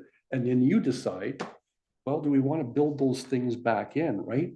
So I provide you that historical context because it's interesting to see the evolution that happens between council and senior management and staff over the years, depending on whether you're building a budget based on budget parameters, expectations, or in the absence of that. Either way, we still get through the struggle of January, which is, are you taking things off or are you building back things in that council says, hey, no, we're not comfortable with where you've cut out the budget to hit 4%, right? It's just how this council ultimately is comfortable setting the direction and the budget expectations. Thank you, Mr. Brenneman. Councilor Bryant. Thank you. I put this report out for my public to read. I posted it on social media to get some feedback coming into this meeting. The feedback I've been getting has been, they want to see us sit at inflation, 2.5%. They are really getting frustrated with the increases we've had over the last couple of years. They are telling me they don't feel these are sustainable. They look at the incomes that people make. The people that are in the lower tax brackets can least afford to pay the increase in taxes, where the people of the higher incomes can more affordably pay these increases. People are frustrated. They don't want to see another year of plus. Like last year was over 8%. This is 11. Like, this is just not acceptable to my public. And I'm just going to say it. I won't support an 8% or 11% budget. I can't. I'm just being blunt, and there's just a number of issues, but as they said, it's not sustainable. And it's just out of touch with today's financial reality, as the comments I've been getting back. Thank you, Councilor Bryant. Councilor Godot. I don't have much disagreement with what Councillor Bryant said. I guess what my question really stems from is, well, which isn't unique in being in this situation, seeing these large increases year over year. You know, we've had people go to AMO. I'm wondering what was the general flavor at AMO. I know that there was talk about the potential 1% of the sales tax. I know that there is options that are being explored at those tables. Are we any closer to getting a little bit of relief in these chambers when we're making some of these decisions? Mr. Brennan. So I think the short answer is no. I don't think we're any closer to addressing the antiquated tax and assessment system that's been in place for hundreds of years, that sort of thing. So, you know, that's unfortunate. And just while I have the floor, I'll say, you know, Councillor Bryan, we certainly understand from a staff perspective, you know, and that's our jobs to, you know, hear all of the viewpoints. The only thing I wanted to draw yours and the rest of council's attention to is, you know, the fact that we understand that the public hears what, say, the Bank of Canada or other economic forecasters are saying around inflation. But you as council members have also seen that 2.5% is not what fire trucks are going up by. 2.5% is not what asphalt is going up by. Minimum wage is going up by, I spoke to Director Smith's impact. Ms. MacArthur could speak to the impact, and it's not 2.5% of the impact of minimum wage when you factor in all of the staff that she has within her department and the impact of some of those realities. So we totally get it, Councillor Bryant and the rest of council, you know, those viewpoints, but it's also why Director Lynn put in his budget that we have to look at not just the 2.5, but the other construction index realities that we're facing. And that in itself helped to inform, you know, how we tried to reach some sort of target we realize the extent of where we're at, but I think it's also the reality of the fact that we need to balance the 2.5 with the realities of what are all the departments facing in terms of actual increases around the price of equipment, the price of trucks, the price of asphalt, the price of other goods.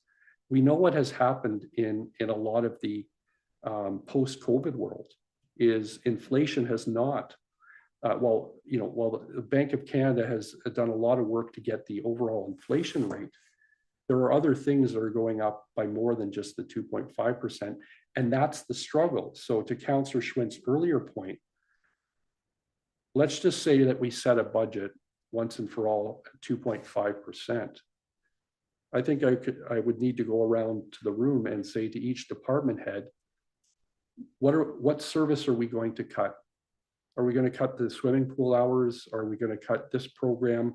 What are we going to do ultimately to get down to that 2.5%? And I would say, and I think, yeah, Ms. MacArthur was here at the time, we made changes like that in a tough budget year a few years ago. We cut the swimming hours. In 2 weeks, council approved the reinstitution of those hours because the public outcry was so big out there to say, oh, no, you can't do that. And they were reinstituted. So again, I only bring that up from the context that the struggle is real. The struggle is real in terms of the true inflationary pressures that we're facing and the reality of what are we trying to do in terms of hitting service levels, maintaining those, reducing them, making changes, and that was part of the budget parameters report too.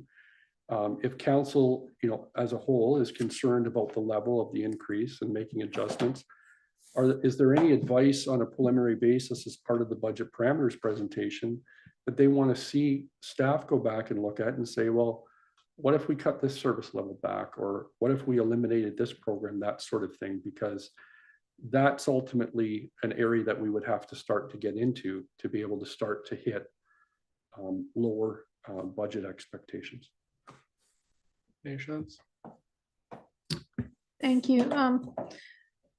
Colm, I wonder if you can tell us how much of that 7.5% in the operating is already sort of decided, mandated, either through collective bargaining things that have gone on or other, I guess, yeah. Other decisions that we've made that will affect next year. Can you tell us how much that is? Through the chair, I understand the question, absolutely. We haven't done that kind of analysis really on that to say, well, this amount is prior decisions, this is an impact from capital, this is the increase impact from minimum wage. For example, this is a fuel increase, and I know that there's other municipalities that do that could break down that 7.5% in all the different areas. We just unfortunately don't have the capacity to do that level of analysis. I would really like to be able to do that, but unfortunately at this stage, we didn't have just the information available to provide that. I'd just like to also just make an additional comment just to Councillor Bryan's point is when we're looking at tax increases, we're looking at relative increases. So if you're starting from a higher base, it's a higher increase. So 10% of $100 is $10, 10% of $50 is $5. So we have a very low tax rate overall. So when we're looking at that relative increase, the absolute amount of the increase, it seems higher than it would be if we already had a higher tax base. We could probably get away with a lower tax rate increase. So I think that's just something to keep in mind as well. Mr. Renneman. And just to the mayor's point, if you recall, we will do that level of analysis when we bring the budget back, because I think you and council asked for it last year to say, hey, of the target that you set, how much of that has already been pre-committed in terms of decisions that we would make. The other thing is, though, I'd be remiss if I didn't note, you mentioned the words collective bargaining. Our agreement is up at the end of this year, so we have no idea at this point until we negotiate what the impact of a new collective agreement will reach. In fact, all 3 townships that have unionized staff are up this year. And so we'll all be facing collective bargaining the end of this year and into the new year. And that will all unfold as the budget evolves as well. Councillor Cadeau. It's no secret that Woolwich is seeing significant growth. In a perfect world, growth pays for itself, but we know it's not a perfect world. And I'm wondering, because we're growing so big, so fast, is that implicating the tax levy for some current residents having to pay for that additional growth? And if that's the case, you know, the old adage, growth is good, is that the case in our situation? And this is just things that, you know, I've been having conversations with residents, you know, speaking about, you know, the growth that we're seeing and the need for these increases. And I'm faced with the question, well, is growth a good thing?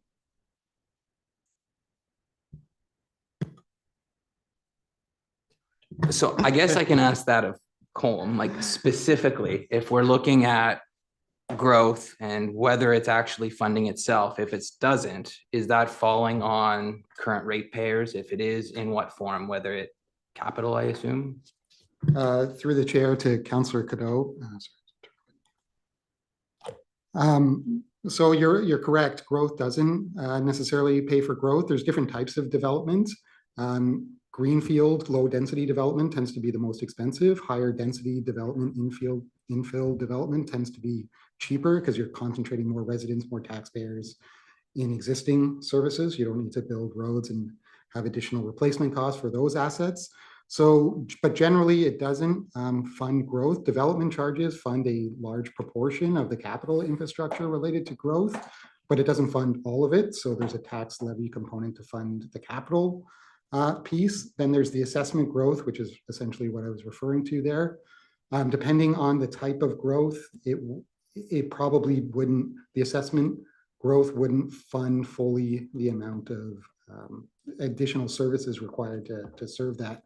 And generally, I found that as townships continue to grow, we're growing to almost 50,000 by 2051.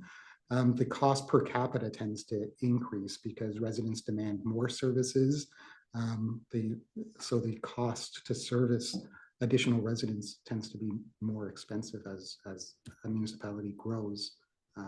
You can't get away with certain low costs. Councillor Schwinn, and then Councillor Bryant. Just running this budget parameters report, Bill C-23 hasn't been proclaimed yet. Is it built in as if it was to be proclaimed, or is it not assumed? What's our best guess right now? And will that impact the regional budget? It has not been proclaimed. We don't have a date for a proclamation. We're assuming that the impact of Bill 23 will result in staffing impacts and potentially additional staff. So we'll still have to work that out with senior management team on whether or not we'll need another staff person for this year. What coming year. Mr. Brennan. Yeah, just a point of clarification. I thought, sorry, just a point of clarification. No, I thought we finally got to proclamation. What we haven't got to is actually when our region will be set in terms of Peel, Halton and York. Dates have been set. I thought it was just that our region hadn't been put in the mix as to, is it going to be September 1st? Is it going to be October 1st for implementation? Isn't that the unknown piece?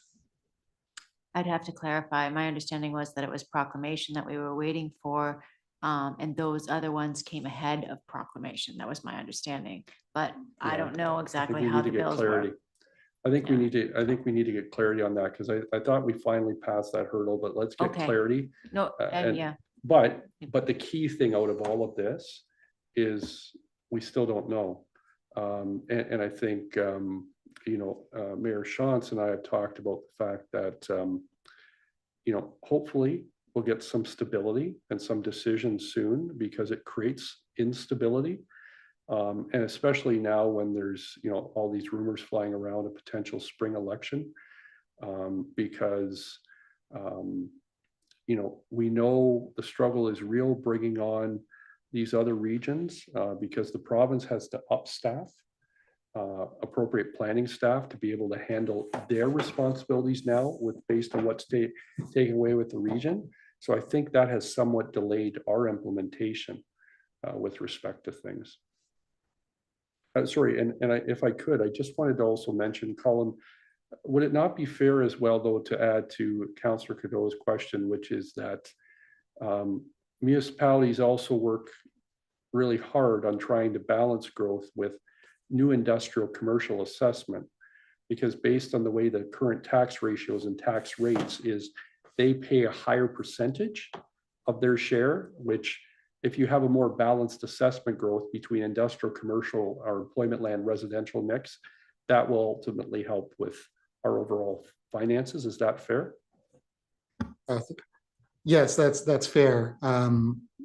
Economic development plays a key role to increase the overall tax base from retail, commercial, industrial users, not just to lessen the burden on residential taxpayers. So the more we can shift onto those industrial and commercial users, the better, which is why it's important to attract new business investment as well. And I just wanted to provide that clarity, because I think when we're talking about whether growth pays for itself, it's all the residential growth paying for itself, right? Whereas industrial, commercial municipalities want to bring on more employment lands, not just because of the jobs, but because of the assessment, and they pay a higher percentage. Councillor Bennett? Councillor Shunt? I guess the purpose of this conversation is to throw our opinions out there where we want to end up. So I guess I'll admit I'd prefer a process where we give a target of 3.5% type thing, and then look at what we can add on come January, instead of starting out at 8% and reducing it. I think we need to go the other way this year. So my proposal will be around that 3.5% plus 2.5, whatever, for infrastructure levy, knowing we'll play with that one as a starting point for conversations, knowing that staff will bring wish lists to us, but hopefully they've also looked internally to look for savings to pay for that wish list. So did you want to move a motion, or is this just a discussion at this point? I'm starting out throwing my cards on the table. Let's see some other cards. All right. Anyone else? Councillor Bryant? I think I put mine out there, but anyway, I would say 5% all in for a starting point.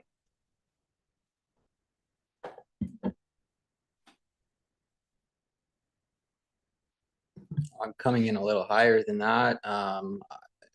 I could put a number, I just don't know that would hold very much weight. I think that for budget parameters, and I said this last year, I mean, what you're coming forth is a best guess. It can't be above that. I know that much. But ideally it's a lot less than that.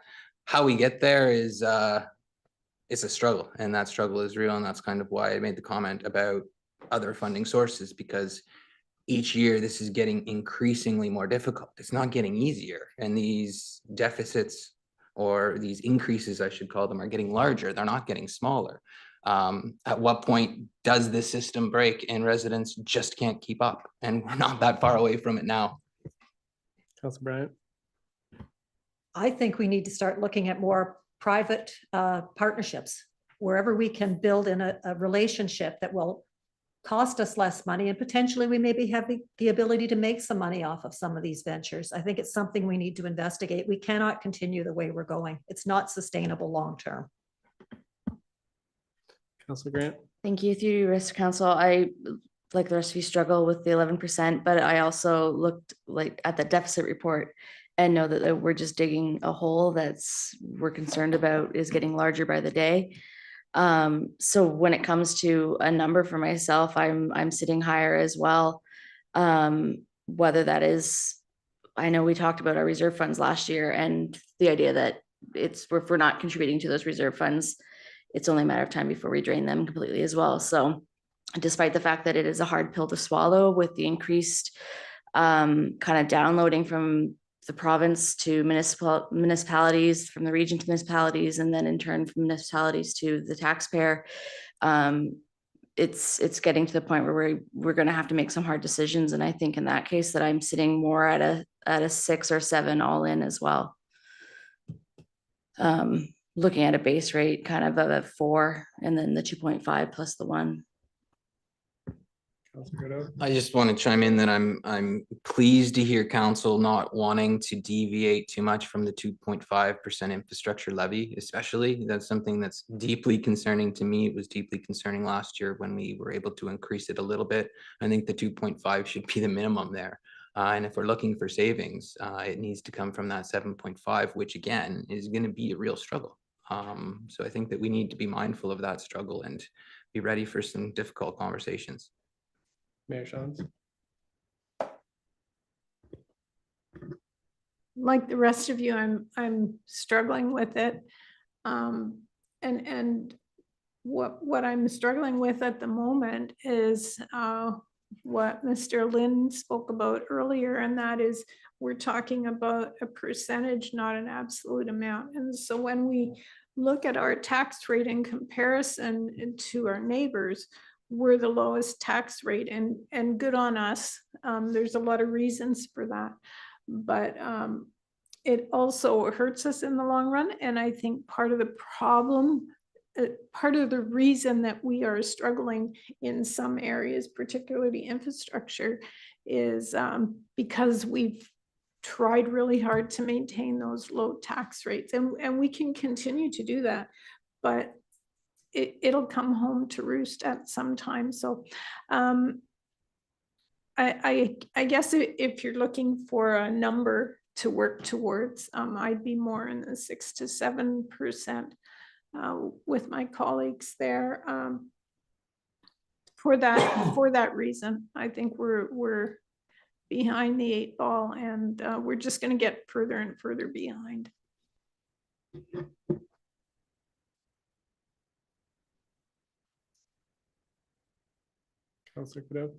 Sure, I'll ask you. I mean, if we were to come forward with a budget maximum of say 6%, we're talking about service reductions then, correct? Like, Mr. Brennan. So I'd hate to get in through you, Mr. Chair, through you to Councillor Cadeau. I'd hate to get into specifics, but we'd certainly be looking at where we're going to reduce, you know, is it a capital program or where it would happen. But I think Councillor Schwint addressed, you know, through his answer earlier, one of my fundamental things I was trying to set in terms of context, which is it just depends how council wants to approach this, right? And what I heard Councillor Schwint say, and it's one of the options that council sometimes chooses, is say, hey, council, or hey, staff, this is the target we want you to hit. But you also know as professional staff, we have a duty to you to come back and say, here's what's off the list. It's just a different way of approaching things, right? I mean, let's embellish and say, if for some reason you said, well, you know what, we know we're in quite a hole and all of that. We want to know if you had a 15%, what could you build with that? It's the different way of how you want to approach things. And what I'm hearing Councillor Schwint saying to the rest of council and you, the rest of you trying to galvanize around something is, it's just how you want us to come back as your professional staff. So here's the challenge. This much for general operating capital, this much for infrastructure levy, this much for climate action. Tell us what you can do for that, and also tell us the impact of that. And as your professional staff, we'll come back and report on that. It's just a different way in terms of how we report back to you. I've done it both ways throughout my career, so I understand what it is. But yes, the short answer is there would be a list, Councillor Cadeau, of things that would be on the cut list that we had to move off. Are they acceptable or not to council? That's the debate and discussion that you would have in January. is what we put forward acceptable based on the cuts that needed to be achieved. Mayor Shantz? I'd still also be interested in knowing what's pre-committed, if you can get that.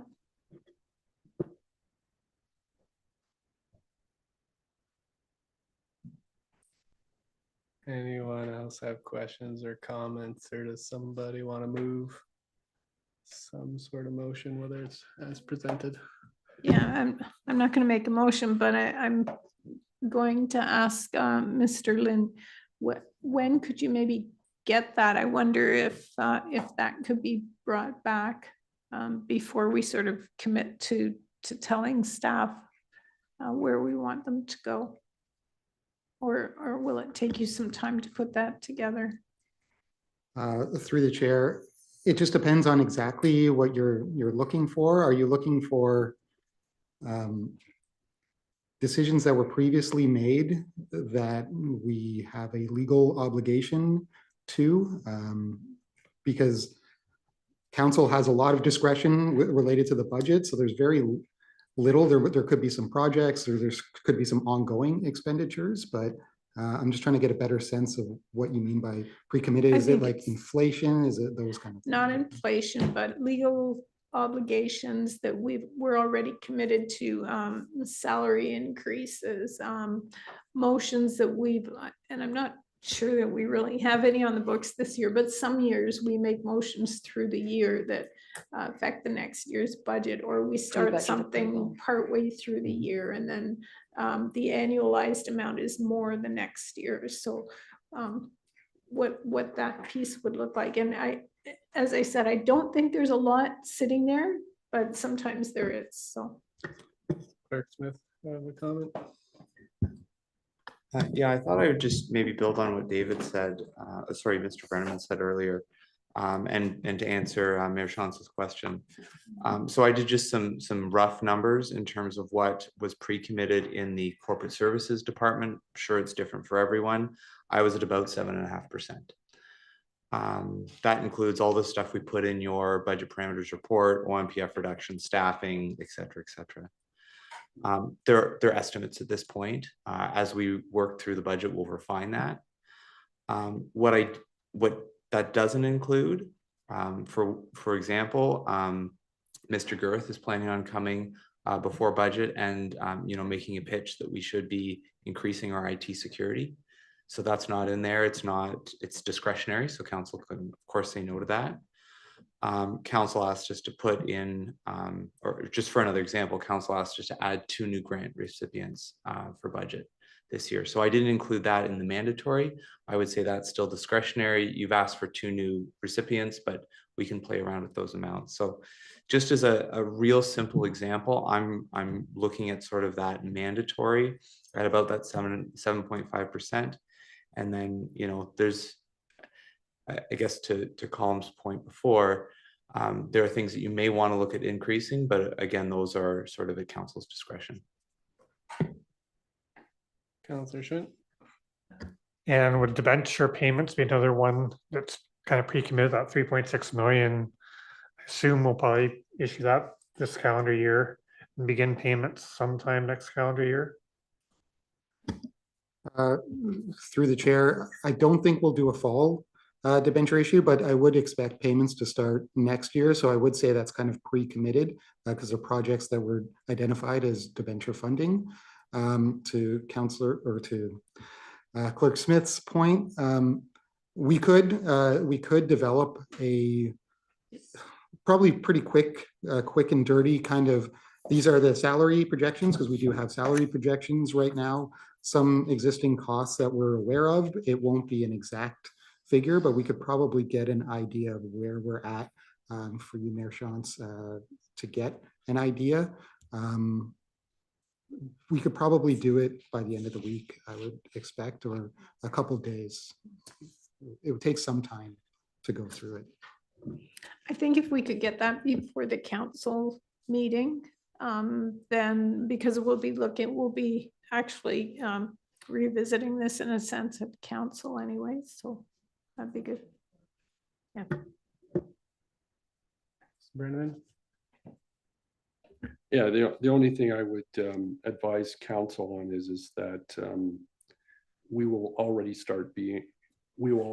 be into our budget deliberations at a senior management level before that, but that's okay, because we need to continue on. Otherwise, we won't hit the December timeframe for getting your budget binders. So, you know, I was just going to suggest that, you know, if, you know, and maybe what we need to take away is the fact that if we can get further along into the start of our budget process where we have all the departments' budgets, you know, again, it's all the reliability that we've heard tonight in terms of the data and the information. So it depends what you want, you know, rough and dirty, so to speak, or once we have all the departments have built their budgets, it's probably a little bit more reliable in terms of information. So that's the only thing I struggle with is, you know, what you want, because at the end of the day, we do have to remember whether it's the budget parameters we've set out or the number that you choose in the end. If you choose a lower number, we're still going to come back with a list over here that says, here's what we had to cut. So that's the only thing I struggle with.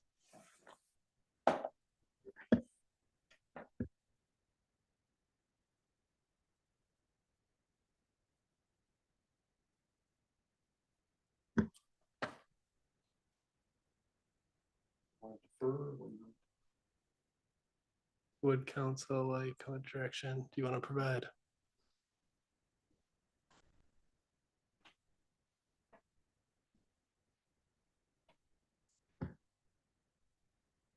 Councilor Grant? I'll take the hit. But maybe what I'll do is I'll make a motion to defer until the council meeting on the 24th with us having access to that kind of what we've already preliminarily agreed to or have a legal obligation to pay. So I guess this would be a motion for deferral to the 24th council session with that information being provided in the interim or by then. All right, does someone want to second that? Mayor Shantz? And any discussion? I guess theoretically, we're not allowed to discuss a motion to defer, but I would make a comment that staff's heard our deliberations and kind of knows now where our heads are at. And yeah, we can look at it again on the 24th and see if anything's clearer to us then. All right, well, all those in favor to defer to the 24th? And that's carried. All right, thank you for those presentations, Director of Finance.